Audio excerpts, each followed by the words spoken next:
अपने जीवन में सफलता प्राप्त करने के लिए भगवान श्री कृष्ण के इन 10 उपदेशों को जरूर सुने। भगवान श्री कृष्ण का पहला उपदेश। दोस्तों, आपने कभी किसी पंछी को देखा है? जब उसे अंडे देने होते हैं तो वो सर्वप्रथम एक स्थान खोजता है, एक ऐसा स्थान जो वर्षा, धूप और शत्रुओं से सुरक्षित हो, और फिर वो अपना घोंसला बनाकर अंडे देता है। और फिर उन अंडों से नन्ही संतानें निकल आती हैं, तो वो पंछी उन्हें भोजन देता है, उनकी सुरक्षा करता है। परंतु जब उनके पंख निकल आते हैं तब ना ही उनको भोजन देती है और ना ही उनकी सुरक्षा करती है और ना ही उन्हें घोंसला बनाना सिखाती है, बस उन्हें उड़ने की कला सिखाती है। फिर वो नन्ही संतानें उड़ने की कला सीखकर स्वयं अपना भोजन लाना सीखती हैं और स्वयं अपना घोंसला बनाना सीखती हैं। और हम मनुष्य क्या करते हैं? अपनी संतान बड़े होने के पश्चात भी उनकी चिंता में सूखते हैं और प्रयास करते हैं कि उनके लिए घर बना सकें। हम अपनी संतान को और भी शक्तिशाली बनाने के स्थान पर पंगु कर जाते हैं। दोस्तों, हमें भी वही करना चाहिए जो एक पंछी करता है, यानी कि अपनी संतान को उड़ने की कला सिखाइए, यानी कि अच्छे संस्कार दीजिए और एक समय के पश्चात उसे स्वयं अपना आकाश चुनने के लिए मुक्त कीजिए। भगवान श्री कृष्ण के दूसरा उपदेश। दोस्तों, आप जानते हैं कि अनगिनत प्रयासों के पश्चात एक चींटी अपने लिए एक छोटा सा घर बना पाती है, जो अन्य जीवों के लिए सरल सी बात है, लेकिन उस चींटी के लिए उसके जीवन की सबसे बड़ी घटना है और सबसे बड़ी सफलता भी है। भविष्य में वो चींटी रहे या न रहे, लेकिन उसके द्वारा बनाया हुआ घर बहुत सालों तक टिका रहता है। दोस्तों, हमारे जीवन में सफलता के साथ भी वैसा ही होता है। आपको, हम सभी को एक दिन में ही सफलता नहीं मिलती है, लेकिन यदि आप प्रतिदिन बिना रुके प्रयास करते हैं तो एक दिन आपको सफलता अवश्य मिलेगी। आप ये स्मरण रखिएगा कि भाग्य के द्वार उनके लिए नहीं खुलते जो हार मान लेते हैं, बल्कि ये भाग्य उनका स्वागत करता है जो उठकर उनके द्वार खटखटाने का प्रयास करते हैं। इसलिए प्रयास करते रहिए तो सफलता आपके पास एक न एक दिन जरूर आएगी। भगवान श्री कृष्ण का तीसरा उपदेश। आपने घर के दरवाज़ों को लॉक करने के लिए लगाए हुए तालों को तो देखा ही होगा। वो ताला प्रहार से भी खुलता है और प्यार से भी खुलता है, अर्थात उस ताले को आप एक चाबी से भी खोल सकते हो और एक हथौड़ी से भी खोल सकते हो, लेकिन दोनों तरीकों में खुलने में अंतर होगा। अगर आप उस ताले को प्रहार से खोलोगे तो वह ताला फिर से काम नहीं आएगा, किंतु यदि आप उस ताले को उसकी चाबी से खोलोगे तो वह ताला सदा काम आएगा। ठीक उसी प्रकार हमारे जीवन में संबंध भी कुछ इसी प्रकार होते हैं। हमारे जीवन के आनंद रूपी धन की रक्षा करते हैं, किंतु प्रेम से। यदि अगर क्रोध से किया जाए तो वे किसी काम के नहीं रह जाते हैं। इसलिए उन्हें सदा प्रेम की चाबी से खोलिए, न कि क्रोध रूपी हथौड़ी से, क्योंकि हर बार आप नया ताला ला सकते हैं, लेकिन नए रिश्ते नहीं ला सकते हैं। भगवान श्री कृष्ण का चौथा उपदेश। क्या है यह जीवन? हम जन्म लेते हैं और बड़े होते हैं, और हमारे माँ बाप हमें पालते हैं, फिर उनके धन से हमारा बालपन बीतता है, फिर हम बड़े होते हैं और हम विवाह कर लेते हैं, फिर हमारी संतानें होती हैं, हम उनको पालते हैं और फिर हम वृद्ध हो जाते हैं और एक दिन इस संसार से चले जाते हैं। क्या यही जीवन है? दोस्तों, आपके और हमारे जीवन में यह प्रश्न कई बार आता होगा। अब मैं आपको एक जल के जीवन के बारे में बताता हूँ। सागर से भाप बनकर उठता है, मेघ बनकर बरसता है और फिर नदी बनकर फिर से सागर में समावेश करता है, किंतु कभी ये प्रश्न नहीं करता कि उसका जीवन क्या है और उसका उद्देश्य क्या है। कैसे, आइए जानते हैं। जल हर भाव जीता है और जितना बन सके देता जाता है। जब सागर में होता है तो असंख्य जन जीवों को जीवन देता है। जब सागर से भाप बनकर मेघ बनता है तब किसानों को आशा देता है कि फसल पुनः उपजेगी। जब वर्षा बनकर बरसता है तो इस सूखी और प्यासी धरा को सींचता है, और जब नदी में प्रवाहित होता है तो किनारों पर वनस्पतियों को जीवन देता है। परंतु जरा ये सोचिए कि क्या यह जल कभी ये सोचता होगा कि उसका जीवन क्या है और उसके जीवन का उद्देश्य क्या है? नहीं, बस वो अपने धर्म का पालन करता है। जितना हो सके सबको आनंद देता जाता है। इसलिए जीवन में कभी भी ये प्रश्न मत कीजिएगा कि यह जीवन क्या है और इस जीवन का उद्देश्य क्या है। बस इस जीवन को अच्छे कर्म करते हुए जियो और जितना हो सके सबको आनंद देते रहिए। फिर आपका मन प्रसन्न होकर बोलेगा कि राधे राधे। भगवान श्री कृष्ण का 5वां उपदेश।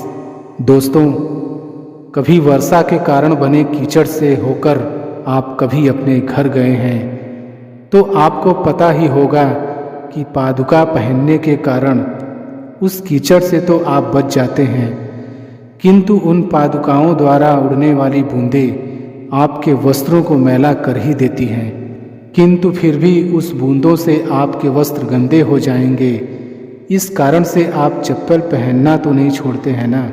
ठीक इसी प्रकार जीवन में कुछ ऐसे लोग भी आते हैं पादुका के भांति, जो आपको कीचड़ से तो बचा लेते हैं लेकिन वस्त्र रूपी आपके मन पर शंका के दाग लगा ही जाते हैं। इन लोगों के कारण से मन को खिन्न करने की आवश्यकता नहीं है, बल्कि आवश्यक है यह सोचना कि आपको आपके पांव कीचड़ से बचाने हैं या आपके वस्त्र। अर्थात हमें हमारे जीवन में गंभीर होना अच्छी बात है, लेकिन अगर आप हर बात को गंभीरता से लोगे तो इस जीवन का आनंद समाप्त हो जाएगा। दोस्तों, ये संसार अनित्य है, यानी कि यहाँ पर ऐसा कुछ भी नहीं है जो सदा के लिए जीवित रहेगा। इसलिए दोस्तों, श्री कृष्ण कहते हैं कि जब तक ये जीवन है तब तक आप संतोष और आनंद से जियो। स्वयं पर छिटकने वाले कीचड़ पर ध्यान न दें, बस आनंद बांटते रहिए। फिर मन प्रसन्न होकर बोलेगा कि राधे राधे। भगवान श्री कृष्ण का 6वां उपदेश। दोस्तों, मनुष्य को जब सफलता मिलती है तब उसमें जागता है अहंकार, और ऐसे में मनुष्य हमेशा एक बात भूल जाता है, झुकना। और मनुष्य सोचता है कि मैं क्यों किसी के समक्ष झुकूं, और ऐसा इसलिए हो जाता है क्योंकि मनुष्य एक बात भूल जाता है कि इस संसार में उसने जो कुछ भी प्राप्त किया हुआ है वह सब झुककर ही प्राप्त किया हुआ है। बालपन में चलना सीखा तो इस धरा पर झुककर और गिरकर, बड़ों का आशीष लिया भी झुककर, और उसके साथ ही किसान को फसल काटने के लिए भी झुकना पड़ता है, और कुएं से पानी निकालने के लिए भी पात्र को झुकना पड़ता है। भगवान से आशीर्वाद प्राप्त करने के लिए उनके समक्ष हमें झुकना पड़ता है। आंधियों में वृक्ष कैसे सुरक्षित रहते हैं, झुककर, और सम्मान कैसे पाया जाता है। दोस्तों, इसी के समक्ष झुकने का अर्थ खुद का आत्मसम्मान खो देना नहीं है, बल्कि उसका अर्थ होता है कि विनम्र। दोस्तों, हम मनुष्य हैं और इस आकाश की ऊंचाइयों तक पहुंचने के लिए हमें किसी पक्षी की भांति पंखों की ज़रूरत नहीं है, बल्कि हम जितना झुकेंगे उतना ही हम ऊपर उठते चले जाएंगे। भगवान श्री कृष्ण का 7वां उपदेश। दोस्तों, आप इस संसार में ऐसे कई लोग जानते होंगे जिन्हें आप स्वार्थी मानते होंगे और आपकी आवश्यकता पड़ने पर ही आपका स्मरण करते हैं, अन्यथा वर्षों तक कहीं दिखाई नहीं पड़ते हैं। लेकिन उनको जैसे ही आपकी आवश्यकता पड़ती है तो वे लोग हाथ जोड़कर आपके सामने सज्जन हो जाते हैं। दोस्तों, आपको उन लोगों का बड़ा क्रोध आता होगा ना, और आपका मन खिन्न हो जाता होगा और फिर आपके मन से यह स्वर निकल जाता है कि इस व्यक्ति की सहायता कभी न करना, किंतु आप ऐसा कभी भी मत कीजिए।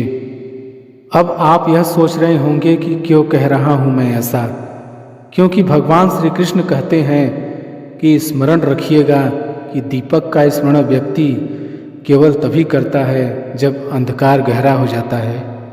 इसलिए उस व्यक्ति को स्वार्थी मानकर खुद व्याकुल ना होइए, बल्कि स्वयं को दीपक मानकर आनंदित हो जाइए और खुद को भाग्यवान समझिए, क्योंकि किसी को ज़रूरत पड़ने पर आपकी याद आती है और आप इस संसार में किसी की सहायता करने योग्य हैं। इस जीवन में किसी के स्वार्थी होने से स्वयं का दृष्टिकोण न बदलें, बस ये दृष्टि रखिए स्वयं के परमार्थ पर, फिर प्रसन्न होकर बोलेगा कि राधे राधे। भगवान श्री कृष्ण का 8वां उपदेश। दोस्तों, हमारा शरीर प्रकृति की सर्वोत्तम रचना है और जो अंग और तत्व हमें मिले हुए हैं उन सभी का अपना एक संदेश है। क्या है वो संदेश जो हमें हमारे अंगों और तत्वों से मिलता है? आइए जानते हैं। दोस्तों, हमें 2 आँखें दिए हुए हैं देखने के लिए, 2 कान दिए हुए हैं सुनने के लिए, 2 नथुने दिए हुए थे सांस लेने के लिए और 2 हाथ दिए हुए हैं दोहरा परिश्रम करने के लिए। लेकिन जीभ केवल एक ही दी हुई है, उस पर भी नुकीले बलिष्ठ दांत दिए हुए हैं उसकी रक्षा के लिए। दोस्तों, आपने कभी सोचा है क्यों? क्योंकि शब्द और शब्दों का उपयोग मनुष्य का सबसे बड़ा शस्त्र है, जिसका उपयोग जितना सोच समझ कर किया जाए उतना ही मनुष्य अपने जीवन में ऊपर उठता है। इसलिए दोस्तों, देखो, सुनो, समझो अधिक लेकिन बोलो कम, फिर आपको सफल होने से कोई नहीं रोक पाएगा। भगवान श्री कृष्ण का 9वां उपदेश। दोस्तों, इस संसार में सबसे अधिक शुद्ध माना जाता है गंगा जल को। कभी आपने सोचा है कि क्यों? क्योंकि गंगा जल का आविर्भाव ही शुद्ध होता है और उसका जन्म शुद्ध होता है। जहाँ से उसका प्रारंभ होता है वो शुद्ध होता है और प्रारंभ का शुद्ध होना अति आवश्यक है। दोस्तों, हमारे जीवन में प्रारंभ होता है हमारे विचारों से, इसलिए हमेशा अपने विचार शुद्ध रखिए। इन विचारों से बनते हैं आपके शब्द। आपके शब्द शुद्ध रखिए, क्योंकि इन शब्दों से आपके कार्य संपन्न होते हैं। आपके कार्य शुद्ध रखिए, क्योंकि आपके कार्य आपका स्वभाव बनाते हैं और स्वभाव से बनती है आपकी आदतें और आपकी आदतों से बनता है आपका चरित्र, और ये चरित्र संसार के समक्ष आदर्श के रूप में आता है। लेकिन विचारों से आदर्श तक की ये यात्रा तभी शुभ होगी जब आपके विचार शुभ और शुद्ध होंगे। इसलिए इस जीवन में और संसार में अगर आप सफल और कामयाब होना चाहते हैं तो अपने विचार शुद्ध रखिए, फिर आपका मन प्रसन्न होकर बोलेगा राधे राधे। भगवान श्री कृष्ण का 10वां उपदेश।